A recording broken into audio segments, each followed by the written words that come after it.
So with this right here, your next grammar quiz will include the things that we already covered with who and whom and then lie and lay. But we're also going to do some things with comma usage. So here, comma usage. Now we're not going to go over all the rules of comma usage because I don't want to overwhelm you with everything at once. But some general rules that are important to follow. One of the rules here, of course, is that if you have two full clauses, then you need a comma between them.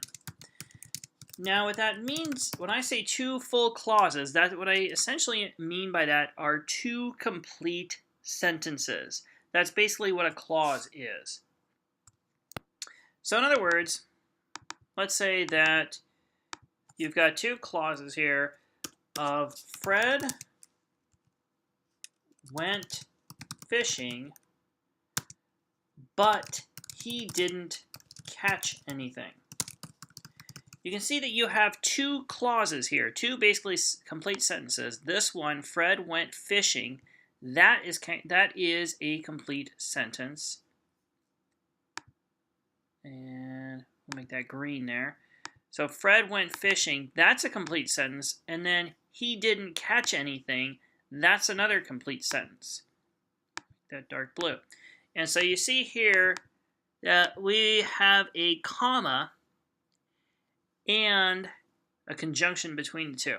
So if you have two full clauses, you need a comma between them. If we were to omit the comma, say Fred went fishing, but he didn't catch anything, the second one is incorrect. So you do need a comma between two complete two clauses. Now, going on to the next thing, the next idea with this, and this is very strongly related to it, is the idea that if you have one subject, if we say Fred went fishing and caught 10 fish, do you notice here how with this we have one subject? We have one subject, and then we have two verbs. So if you're looking, I went ahead and I highlighted Fred is, of course, the subject, and we've got two verbs. In that case, that is one clause because we only have one subject. Therefore, we would not put a comma after fishing. If I were to write this down here, if I said Fred went fishing, comma, and caught 10 fish, this is incorrect. So that's the next main idea with comma usage. Now the next main idea is that there is what we call a preposition. With prepositions, of course, and, or no, I shouldn't say and, in, of, behind, before, after. If we have many of those things, then we typically what we have is a prepositional phrase. If we start a sentence with a prepositional phrase, then you have a comma, then you have the main part of the sentence. So you need a comma if you begin a sentence with a prepositional phrase. So I can say, if I say, before the game, Fred went fishing. Notice, before the game, that is a prepositional phrase. So right there I've highlighted, before the game is a prepositional phrase, comma, Fred went fishing. Now, now the next part, it's very important that you remember this, that the prepositional phrase must come first if you're going to use the comma. Backwards, if you change the sentence around, you don't want a comma. So if I do right here, if I do another sentence that says, Fred went fishing before the game, if you notice, there's no comma. When the prepositional phrase comes at the end of the sentence, you don't have a comma.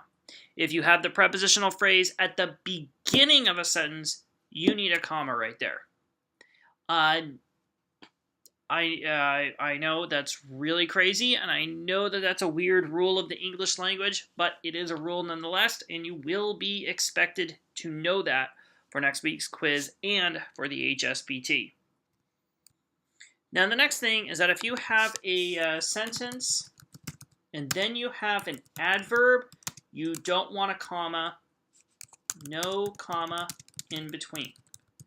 Now, most of you seem to be okay with that. I mean, if I say, John went running, comma, quickly, you would realize that that is incorrect because it should be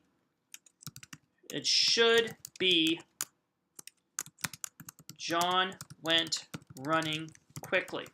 I think where the one thing you have to watch out for, this is where it gets tricky, is that time can be an adverb. So if I say, John will go running tomorrow, there should not be a comma there. There should not be a comma. It should be, John will go there. Yeah, that's correct as it is. I'm sorry, I don't know why I'm typing. There is no comma there. So you don't want a comma if the time comes right at the end. There's no comma right there.